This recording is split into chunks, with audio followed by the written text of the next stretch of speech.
মন কেমনের বৃষ্টি লেখনীতে পুষ্পিতা প্রেমা পর্ব সংখ্যা ৩৯ এবং ৪০। এক কথায় অন্তিম পর্ব। আলিয়া চৌধুরী অনুরোধে যেতে হয় চৌধুরী বাড়ি। আদিকে অনেক কাহিনী নিয়ে যেতে হয়েছে। সে নাসরবান্ধা যাবে না মানে যাবে না, কিন্তু যখন ঈশা যাবে বলে জেদ ধরল, অবশেষে তাকে রাজি হতেই হলো। পরি তো বেচাই খুশি।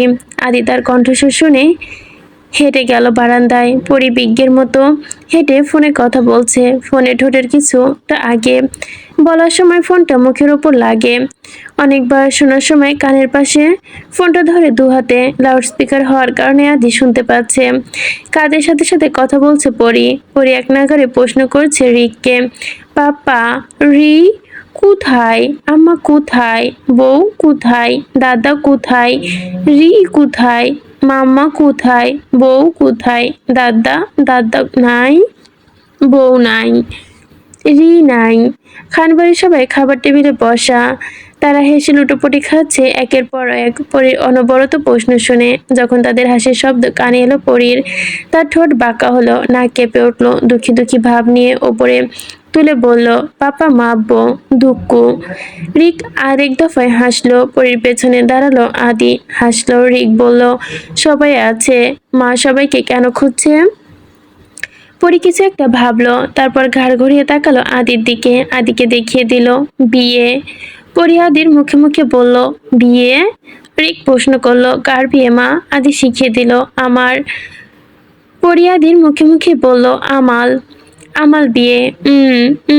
আমাল বিয়ে, পলির বিয়ে। সবাই হাসি চোটে খাবার টেবিল নড়ে চড়ে উঠলো। শুধু রিপ নীরবে হাসলো। পরি শান্ত কণ্ঠে ফোনটি দু হাতে ধরে কানের পাশে চেপে ধরে মাথাটা কাত করে বলল, পাপ্পা রি নাই, রি নাই। রিক হাসলো, বলল, আছে তো, কথা বলবে? পরি বলল, বব্বো। রিপ যখন মা ডেকে উঠলো, পরি অভিমান হলো, ফলস্বরূপ কান্না আসলো। পরি কান্না কণ্ঠে বলল, রিপ মারবো কেন? আমি কি করেছি? মারবে কেন? আদি শিখিয়ে দিল, রি আমার বিয়েতে আসবে না। পরি ঠোঁট টেনে টেনে বলল, লি আমার বিয়েতে আসবে না। রি বুঝলো না, কিন্তু পরে যখন বুঝলো তখন হাসলো, বলে, আসবো, মায়ের বিয়ে বলে কথা, আসতে তো হবেই। মায়ের বরটা কোথায়? বর নেই? পরি হাত ঘুরিয়ে ঘুরিয়ে বলল, নাই নাই, বর নাই, নাই নাই। পায়েসের বাটি হাতে রুমে ঢুকতেই ঈশার চোখ পড়লো বাবা মেয়ের কাণ্ড কারখানায়। পরি আদির বুক থেকে মুখ সরিয়ে এবার পুরো উঠে পড়ে আদির গায়ের ওপর উঠে আদির বুকে মাথা রেখে শুয়ে পড়লো। ছোট্ট হাতটা আদির মুখের ওপর দিয়ে মিনমিন করে ডাকলো, পাপ্পি। আদি হাতটা চুমু দিল। পরি আরেক হাত দিল, আদি সেটাতেও দিল। পরি মুখ তুললো, তার গালে লালা লাগিয়ে দিয়ে আদির গালে। তারপর খিলখিল করে হেসে উঠলো। আদির চুল টেনে গালে দেওয়ার মতো করে বলল, আব্বা, আব্বা, আমাল আব্বা। ঈশা দৌড়ে এলো, বলল, আপনারা আবার ঘুমিয়ে পড়ছেন কেন? ফ্রেশ হয়ে আবার কেউ ঘুমায়? পরি তার দিকে তাকালো, ঘাড় ঘুরিয়ে ধমক দিয়ে বলল, ঈশা, বোব।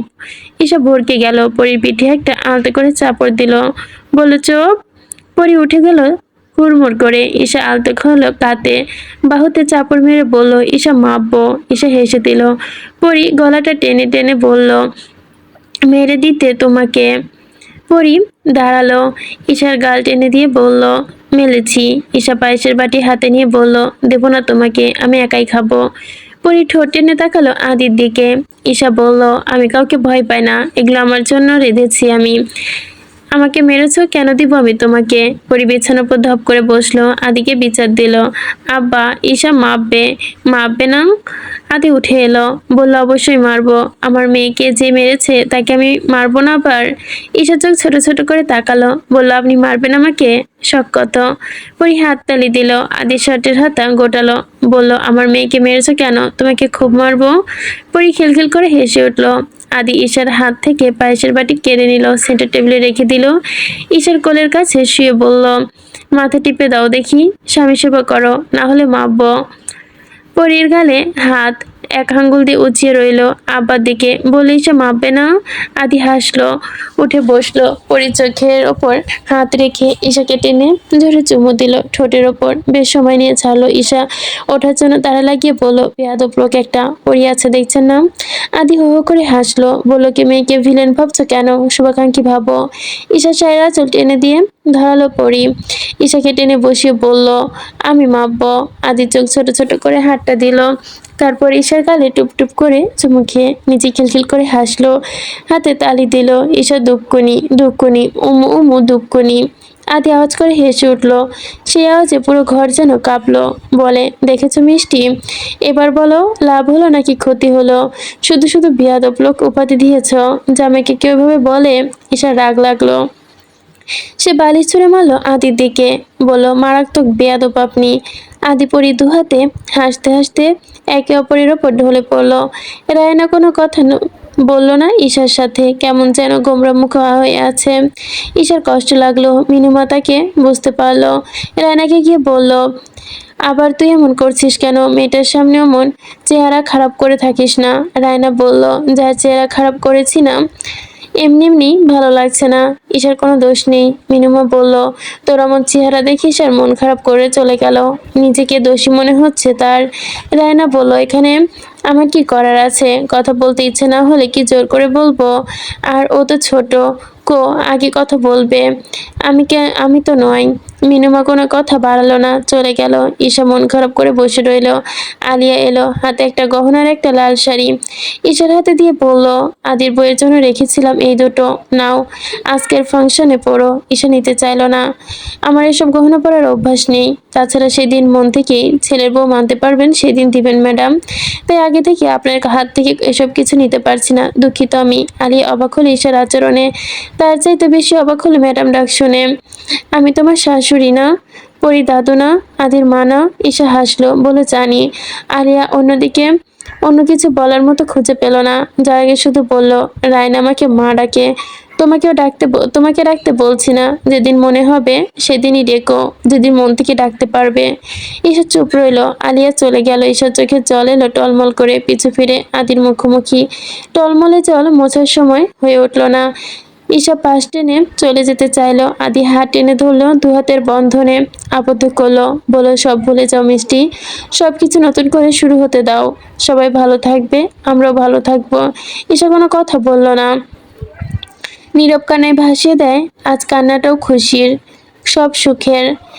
সবাই এলো চৌধুরী বাড়িতে, রিকমুনা, নীরা, তালহা বেগম ও এলো, জহির মিয়া এলো না, রিপকে দেখা গেল না। ঈশা ছুটে গেল তাদের কাছে, রিপকে না দেখে মন খারাপ হলো, কাউকে কিছু বলল না। নীরা আর চোখে দেখলো ঈশাকে, আঙুল দিয়ে দেখিয়ে দিল রিপকে নিচে।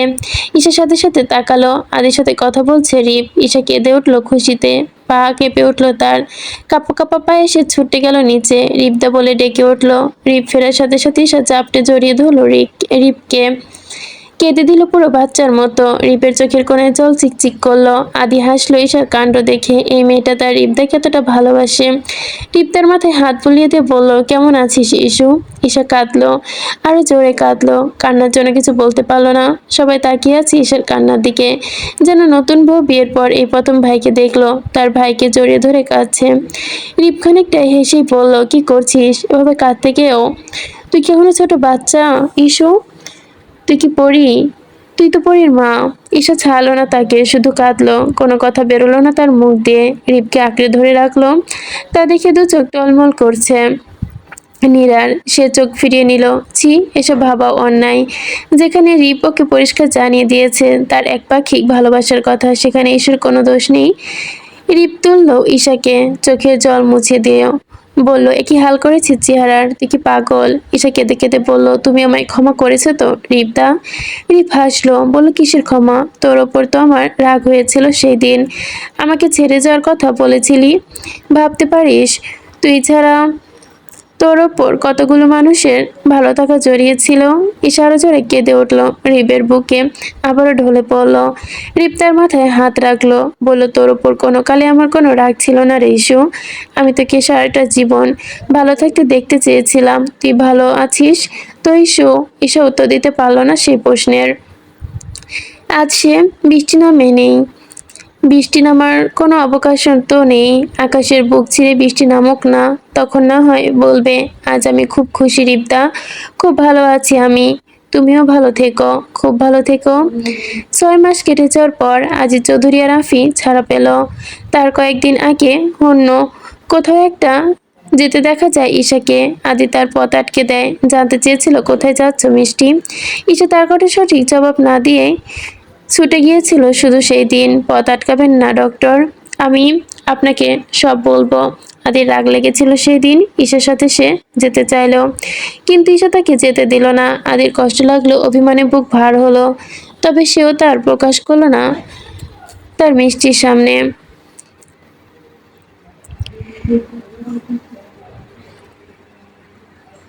যখন আফি আর আজিজ চৌধুরী বাসায় ফিরল, পুরো বাড়িটা থমথমে পরিবেশ। ছোট্ট পরীর খুব প্রিয় আফি। রেহানের কষ্ট হয় যখন আফি রেহানকে আদর না করে পরীকে করে। পরীকে নিয়ে সারাক্ষণ বিজি থাকে আফি। পরীও আফির সাথে খুনসুটিতে মেতে থাকে, মাঝে মাঝে ডাকে বারে পাপ্পা। আফির সাথে আফির তা ভালো লাগে। এই ছোট্ট মেয়েটি সেই প্রথম থেকেই নিজেকে নিজের অপরাধে ভোগে। এই ছোট মেয়েটিকে যদি কখনো জানতে পারে তার মায়ের সাথে হওয়া অন্যায়ের কথা, তাহলে কি তাকে কখনো ক্ষমা করবে? তাকে কি আর ডাকবে বড় পাপ্পে বলে, বারে পাপ্পে বলে? পরী কথা না বললে তো বারে পাপ্পে সেটা সহ্য করতে পারবে না। পরীর চোখে ঘৃণা দেখতে পারবে না সে।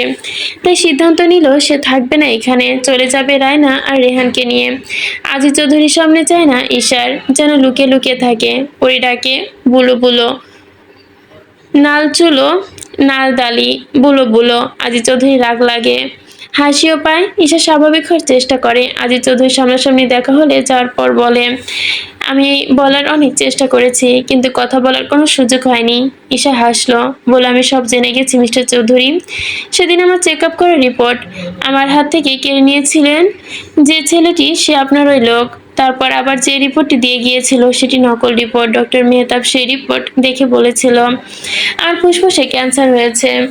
আপনি এমনটা কেন করেছিলেন সেটাও আমি জানি। পরি যখন আপনাকে পাবে না মনে হলো, তখন আমাকে দিয়ে আর কি হবে। তাই ডক্টরের জীবনটাকে আইনের সাথে জুড়ে দেওয়ার জন্য আপনি আমাকে ফুসফুসের ক্যান্সারের মিথ্যা রিপোর্ট দেখিলেন, যাতে আমি ভয় পেয়ে গুটিয়ে ফেলি নিজেকে, ডক্টরের কাছ থেকে নিজেকে সরিয়ে নিই। কিন্তু তার বিপরীতে কি হলো? সত্যি কখনো চাপা থাকে না। কি আশ্চর্য, ভাবা যায়। আমি আজ আপনার সামনে আপনার বাড়িতে দাঁড়িয়ে কথা বলছি, আমার কিন্তু একটু ভয় লাগছে না। আমি ভয় পাচ্ছি না, কারণ আজ ডক্টর আছে আমার পাশে। আমি তাকে স্বামী হিসেবে পেয়েছি। আমি আমার স্বামীর ঘরে দাঁড়িয়ে আছি।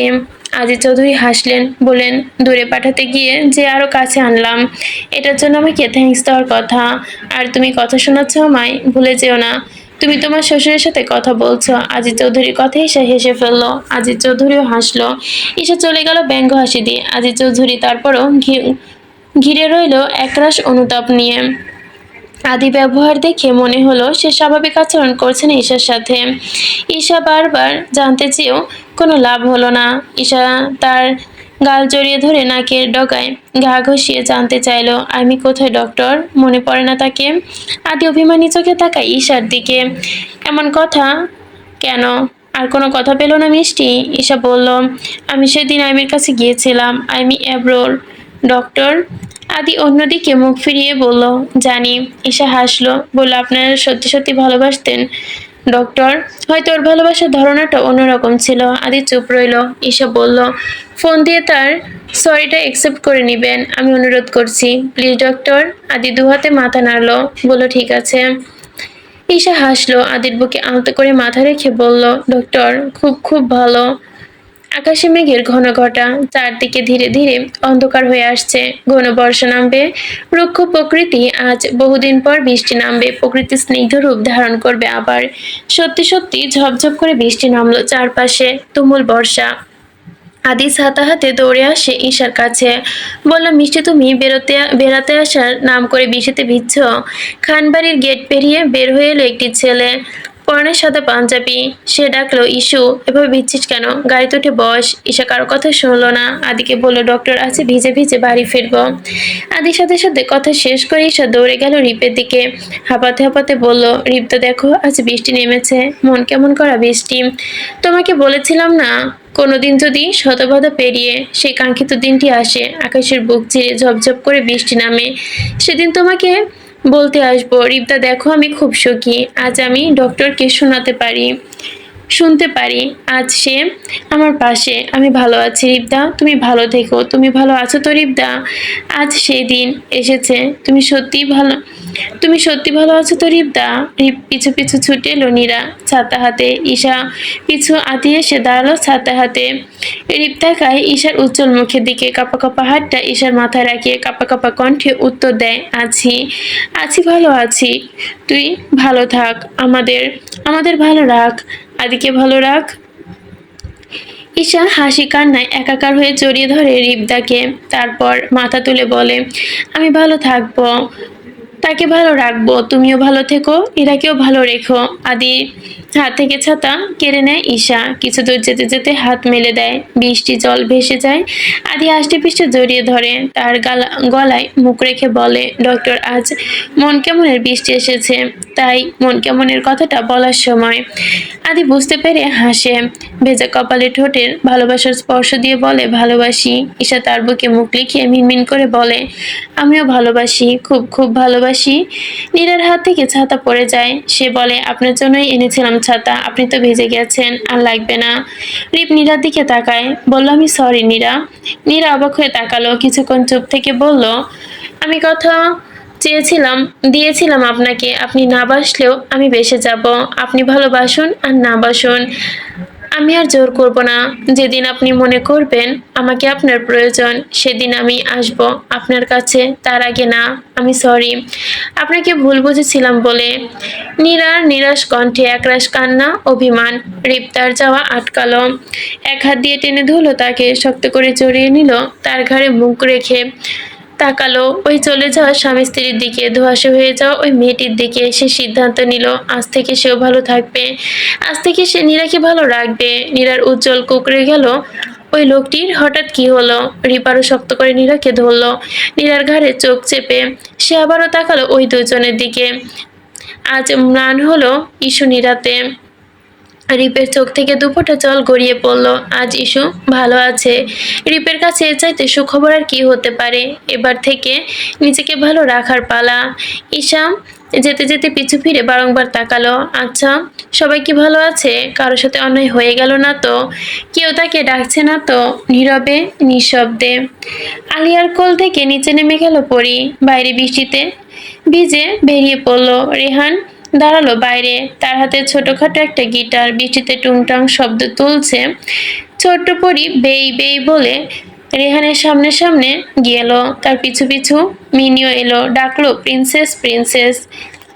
পরি রিহানকে ডিস্টার্ব করলো না, গালে হাত দিয়ে বসে শুনলো গিটারের সুর। ছোট্ট রিহান তেমন পটু না, তবে খুলে সামনে বসে একটি ছোট্ট পরীকে দেখে তার মনে হলো আজকে গিটারের সুরটা ভারী সুন্দর। গিটারের সুর বন্ধ করে এলো পরীর কাছে, দাঁড়ালো। পরী ডাকলো, বেই বেই। মিনিও ডাকলো, বেই বেই। রেয়ান পরীর সামনে বসলো, বলল, তুমি আমাকে ভাই ডাকতে পারো না পরী? নাম ধরে ডাকবে। পরী কি বুঝলো কে জানে, ডাকলো, নাইন নাইন। রেহান হাসলো, বলল, রেহান। সে আবার বলল, নেয়ান। বলল, আমি তোমাকে বোন ডাকবো না, পরী ডাকবো। তুমি রাগ করবে না তো? পরী মাথা নাড়লো। রেহান বলল, পরী তুমি খুব সুন্দর, একদম পরীর মতো। পরী দু হাত তুলে তাকালো, বলল, আমি পরী চলে যাব অ্যাব্রয়েড। ড্যাড রাখবে না এখানে, স্টাডি কমপ্লিট করে অনেক বড় হয়ে আসবো, তুমি থাকবে তো পরী? পরী তার দুহাত আলতো করে দেখালো রেহানকে, বলল, নেয়ান বউ। রেহান হাসলো, পরীকে বসালো তার সামনে, বলল, আমি আসবো পরী, সত্যি আসবো। তুমি নিয়ানকে ভুলে যেও না, তুমি থেকে যেও। আমি আসবো এক মন কেমনের দিনে, যেদিন মন কেমন করে বৃষ্টি ঝরবে। তুমি তখন অনেক বড় হয়ে যাবে, একটা সাদা শাড়ি পরবে, কয়েকটা বকুল ফুল হাতে নিয়ে দাঁড়িয়ে থাকবে ওই বকুল তলায়। আমি আসবো, সত্যি আসবো। পরী শুনতে পাচ্ছ? পরি চোখ পিটপিট করে তাকালো রেয়ানের দিকে, বলল, নিয়ান দাবে না, দাবে না মাপো। পরি দুঃখ, মিনি নিয়ান দুঃখ। মিনি ডানা ঝাপটালো, ডাকলো, পরি বউ রিয়ান বর, পরি বউ রিয়ান বর। সমাপ্ত। আমি একজন ক্ষুদে লেখিকা, অসংখ্য বানান ভুল আর অসংখ্য ভুলের মাধ্যমে গল্পটা শেষ করছি। আশা করি ভুল দুটি ক্ষমা করবেন। তেমনি আমি একজন ক্ষুদে পাঠিকা, অনেক ভুল করি। আপনারা এগুলো মেনে নিয়ে আমার পাশে থাকেন, এজন্য আপনাদের আন্তরিকভাবে ধন্যবাদ।